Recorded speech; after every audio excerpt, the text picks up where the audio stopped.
வணக்கம். Crash diet, paleo diet, keto diet, low carb, high protein, high fat, இந்த மாதிரி day to day இன்னைக்கு corporate வேர்ல்ட்ல புதுசா diet introduce ஆகும்.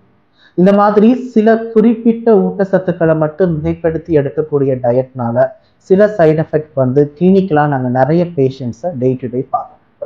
ஸோ எந்த மாதிரியான உணவு முறை அப்படிங்கிறது நம்ம இந்தியர்களுக்கான சரியான உணவு முறை அப்படிங்கிறத பற்றி இந்த வீடியோவில் பார்க்கலாம். அதுக்கு முன்னாடி நான் உங்கள் டயட்டீஷியன் டாக்டர் சுரேந்தர். இந்த மாதிரி வீடியோக்களை தொடர்ந்து பார்க்கறதுக்கு என்ன ஃபாலோ பண்ணிக்கோங்க. இந்தியர்களுக்கான சரியான உணவு முறை அப்படின்னு சொல்றது பேலன்ஸ்டு டயட் அப்படின்னு சொல்லக்கூடிய சரிவிகித உணவு முறை தான். பொதுவாக சத்துக்களை macronutrients and micronutrients அப்படின்னு சொல்லி பிரிப்பாங்க.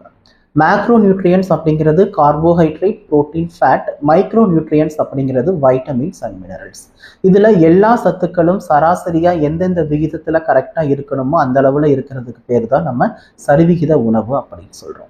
இந்த சரிவிகித உணவு நம்ம ப்ராப்பரா எடுத்துக்காததுனால தான் இன்னைக்கு இருக்கக்கூடிய நோய்களுக்கு முக்கிய காரணம் அப்படின்னு சொல்றோம்.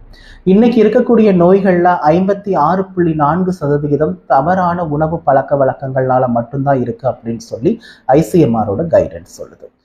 சமீபத்துல ஐசிஎம்ஆர்னு சொல்லக்கூடிய Indian Council of Medical Research, அதாவது இந்திய மருத்துவ ஆராய்ச்சி கழகமானது கிட்டத்தட்ட ஒரு 148 பக்கங்கள் கொண்ட ஒரு நியூட்ரிஷன் கைட்லைன்ஸை அறிமுகப்படுத்தினாங்க. அதுல ஃபர்ஸ்ட் சஜஷன் என்ன அப்படின்னு பார்த்தீங்கன்னா பேலன்ஸ்டு டயட் அப்படின்னு சொல்லக்கூடிய சரிவிகித உணவு. இந்த சரிவிகித உணவை நீங்க ப்ராப்பரா எடுத்துக்கும் போது மட்டும்தான் உங்க உடல்நிலை அப்படிங்கிறது சீரா இருக்கும் அப்படின்னு சொல்லி இந்த ஐசிஎம்ஆர் அப்படிங்கிற அமைப்பு சொல்லுது. பொதுவா எல்லா சத்துக்களும் இருக்கக்கூடிய பேலன்ஸ்டு டயட் தான் உங்களை நோய்கள்ல இருந்து பாதுகாக்கக்கூடிய, உங்களுக்கு நோய் எதிர்ப்பு சக்தியை கொடுக்கறதுக்கு ரொம்ப யூஸ்ஃபுல்லா இருக்கும். At the same time communicable and non communicable டிசீஸ்ன்னு சொல்லக்கூடிய நோய்கள்ல இருந்து உங்களை பாதுகாக்கிறதுக்கும் ஒரு ஹெல்த்தி லைஃப் ஸ்டைலுக்கும் முக்கியமானது என்ன அப்படின்னு பார்த்தீங்கன்னா இந்த பேலன்ஸ்டு டயட் தான்.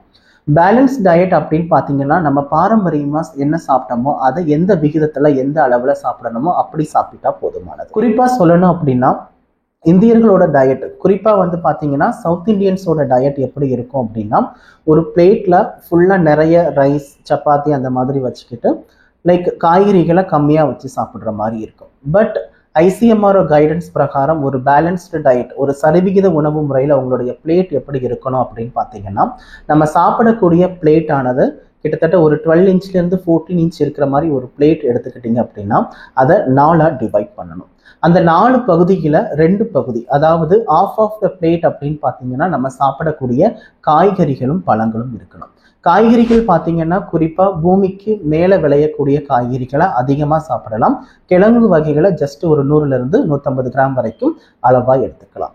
அதே மாதிரி பழங்கள் பார்த்தீங்கன்னா அந்தந்த சீசனல்ல என்ன ஃப்ரூட்ஸ் அண்ட் வெஜிடபிள்ஸ் கிடைக்குதோ அந்த பழங்களை ஜஸ்ட் ஒரு நாளைக்கு 100 to 150 கிராம் வரைக்கும் எடுத்துக்கலாம்.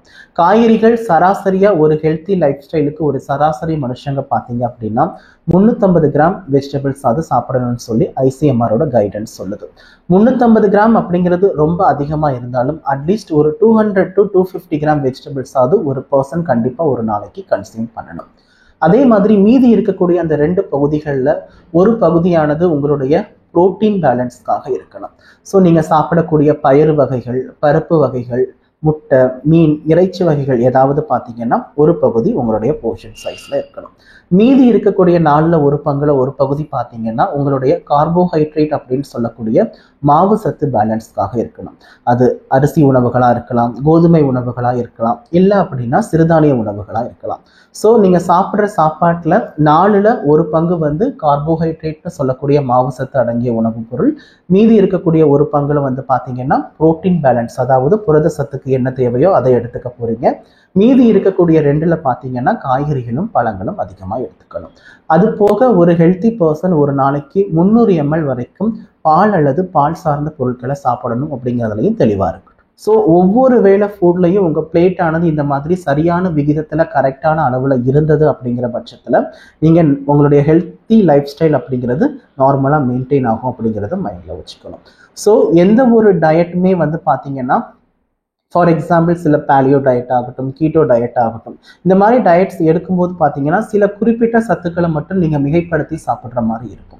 பட் பேலன்ஸ் டயட் அப்படிங்கிறது எல்லா சத்துக்களும் எந்தெந்த விகிதத்தில் எந்தெந்த அளவில் கரெக்டாக நமக்கு தேவைப்படுதோ அந்த அளவில் சாப்பிட்றது தான் பேலன்ஸ் டயட் அப்படின்னு சொல்கிறோம். ஸோ பேலன்ஸ் டயட் அப்படிங்கிறது தான் ஒரு ஹெல்த்தி லைஃப் ஸ்டைலுக்கு எந்த ஒரு சைடு எஃபெக்டும் இல்லாத ஒரு பெஸ்ட் டயட் அப்படின்னு சொல்லலாம். ஸோ இனிமேல் எல்லாரும் பேலன்ஸ் டயட்டை ஃபாலோ பண்ணி ஹெல்த்தியாக வாழ்கிறதுக்கு வாழ்த்துக்கள். நன்றி.